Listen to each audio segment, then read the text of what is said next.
I want to thank you for watching the previous videos. This is the third video on learning how to use the day trading lines that we actually created on the chart.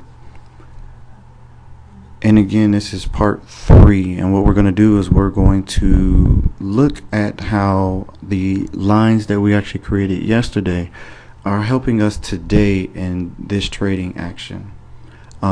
Actually today we had a really good trading day with a lot of volatility. We had the Fed speaking today.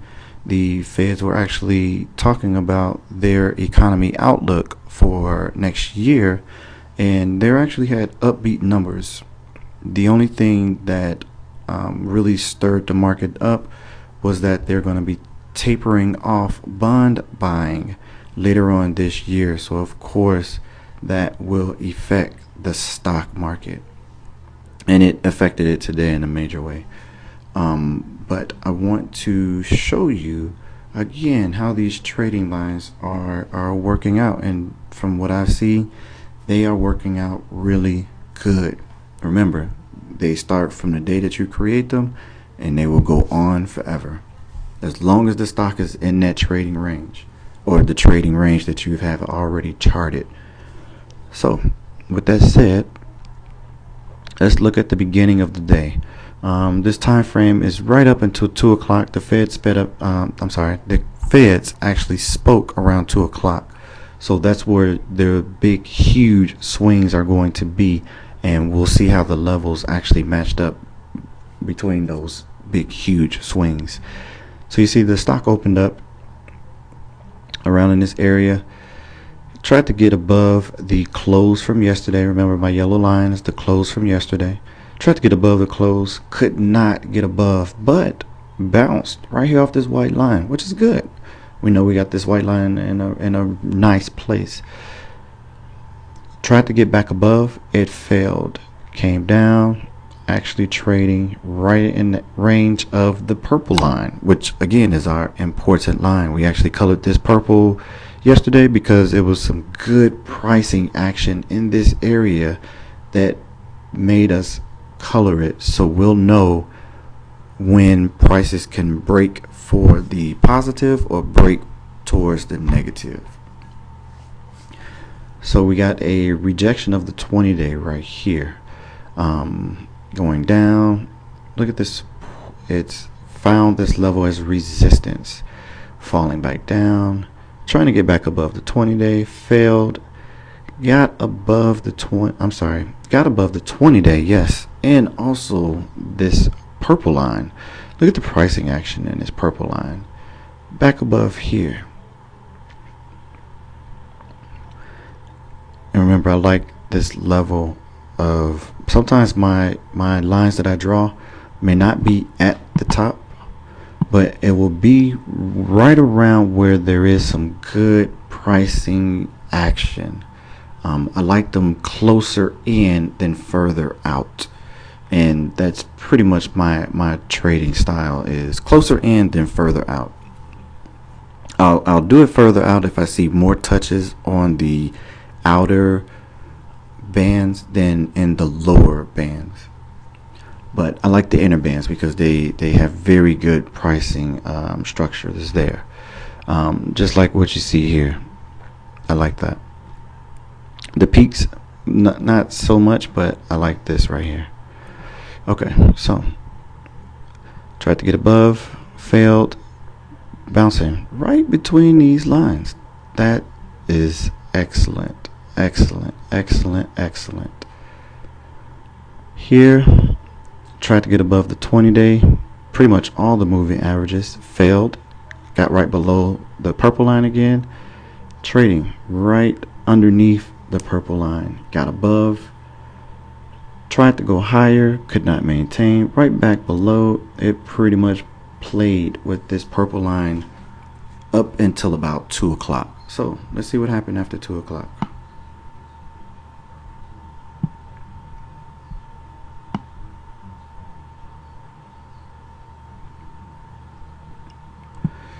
Okay, right up into 2 o'clock, the stock actually got above the purple line here, actually turned positive when the Fed spoke and gave their, I'm sorry, they didn't actually speak. When the minutes were released, in their minutes showing that they gave a positive outlook for the economy. So the market reacted. Now we get into some really good pricing action and really huge volume. Just to show you how huge this volume is.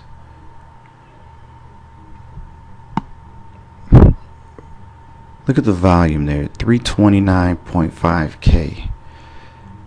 Right at 159, you got 412.0K. 2 o'clock, you're at 184.6K.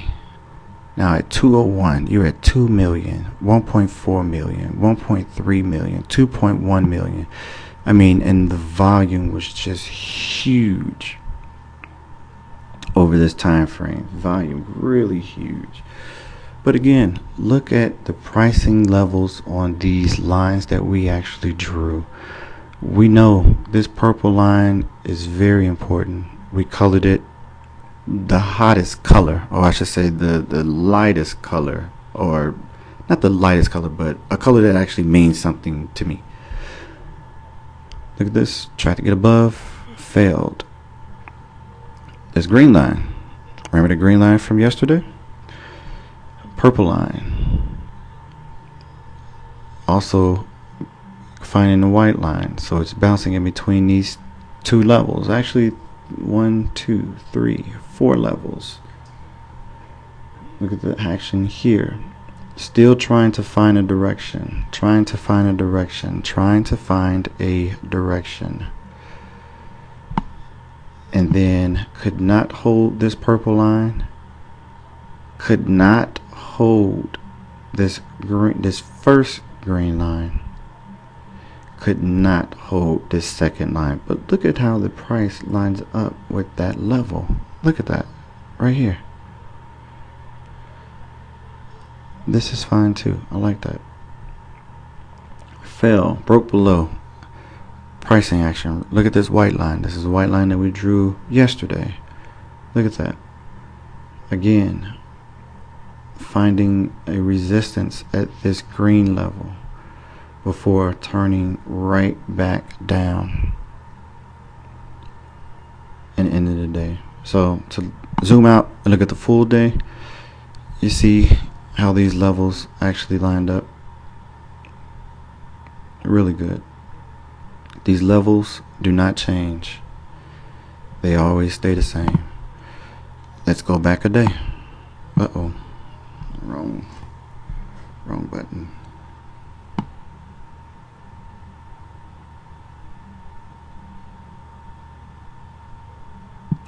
Alright, so this is 2 days, trading days.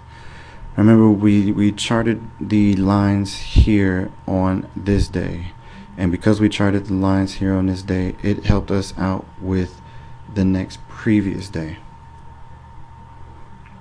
I'm sorry, the next, not previous day, but the next day. Here's this white line. That's today. This was yesterday.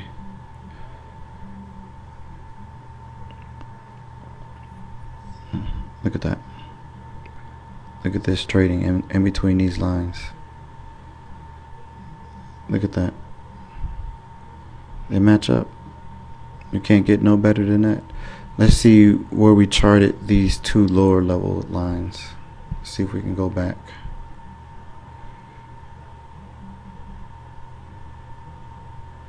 There we go. That was charted on the, that was charted yesterday, but we had backed it up to look at previous days to give us more lines to actually work with. And look at this. See this bouncing off these levels here? Look at the stock. Good pricing action. But this green line was make it or break it, on which it did the same thing here. Make it or break it.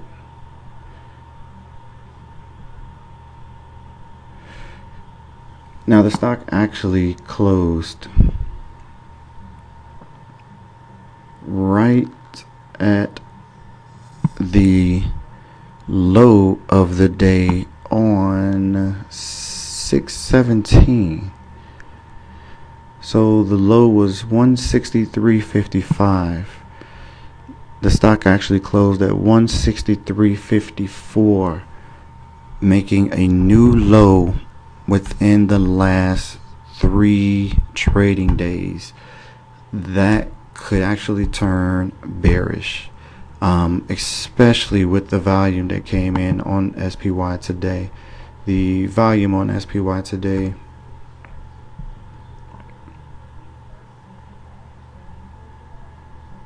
is at 205.8 million shares traded hands today.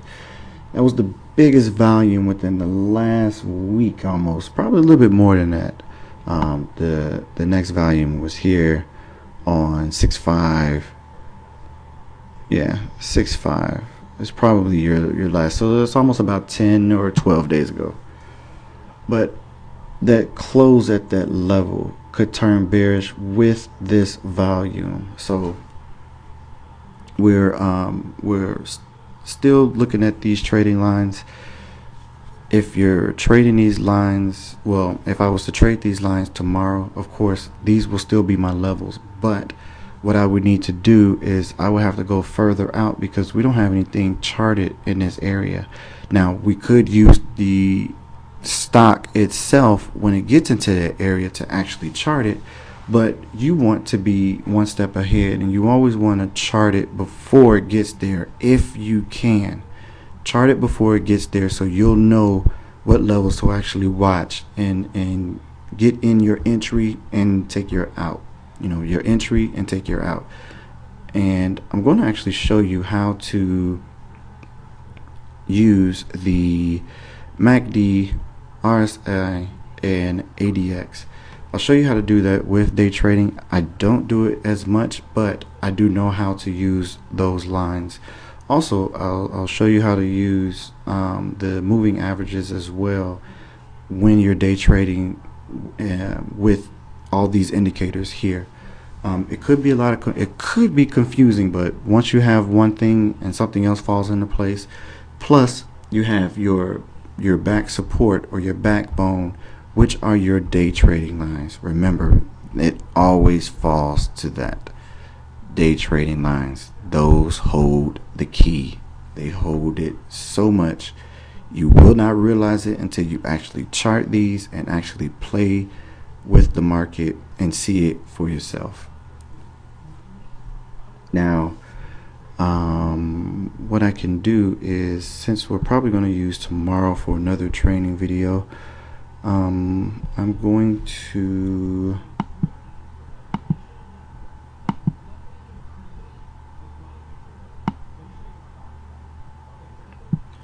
I'm going to use the 10-day. That should give me a little lower. Nah, not quite.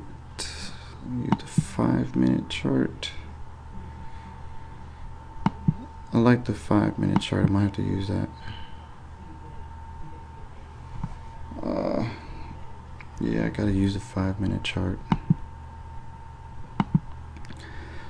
Now the only thing is, when you get further out, it's kind of hard to get the pricing level, because then once you get to the daily chart, then of course you'll know where your levels are for the daily chart, but most of the times you want to know what it is in between those low of the day and the high of the day. You want to know what your levels are in between to watch out for. So what we're going to do is we're going to create some more lines. We'll take this lower line here as a level to watch. We'll take this level here as a nice level to watch. I like the price action here. I like this. I like that. And also I like this here in this area. That's probably going to be maybe about it. Let me zoom in a little bit. Maybe we might find something else, but I think that's what I'm going to use.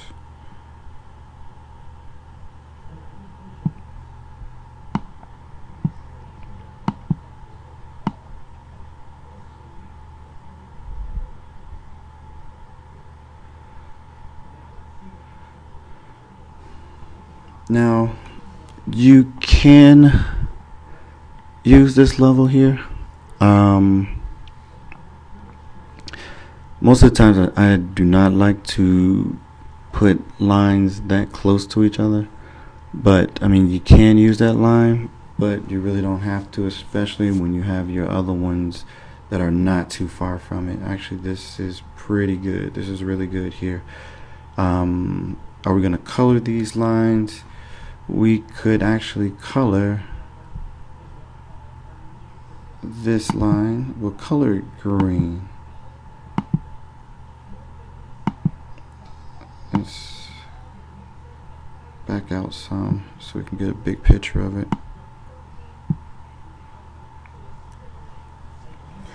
So we colored that green because we like the bounces here. We like all the bounces here. We'll color this purple because that's the low that you've charted, and it can actually help you out.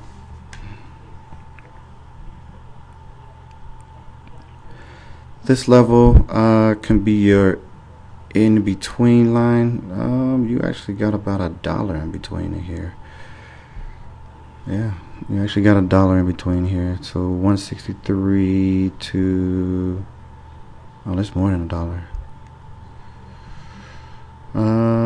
We may have to make another line somewhere. That's a long way to go, and normally SPY will not trade in a range of $1. So you know, you have to get them at least somewhat close. I mean, this is close. I just don't like doing it so close. But let's go ahead and put in that line that we were thinking about previously. That line there, we were thinking about that previously. That's an important level. Just trying to, I'll chart it brown. I like it, and it can actually really help us out in this trading area here, especially if the stock actually gets around in this area and then it cannot hold either one. Then this purple line could be the next point of resistance. I'm sorry, not resistance, but support. So okay, so what we'll do is we'll chart this for tomorrow as well. So I guess this will not be the end of the training video, because I still want to give you enough videos to actually understand how these lines are working and to chart them as the stock gets into that area. So we'll leave it at that for this video. So thank you for watching video 3 or part 3.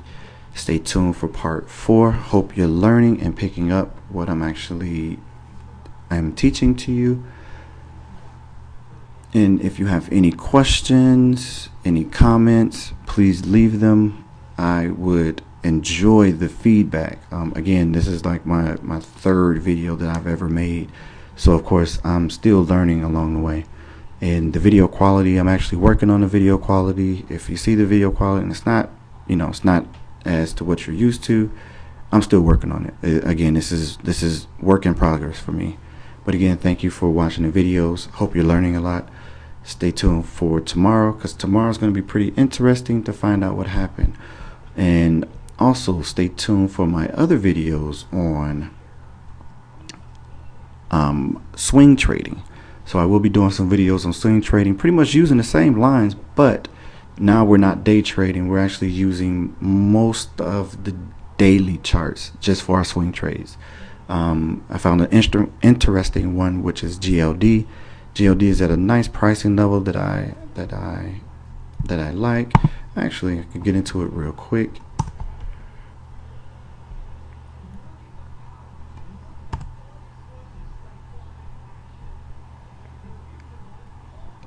This is GLD. I like this triple bottom that's trying to form, as you see here.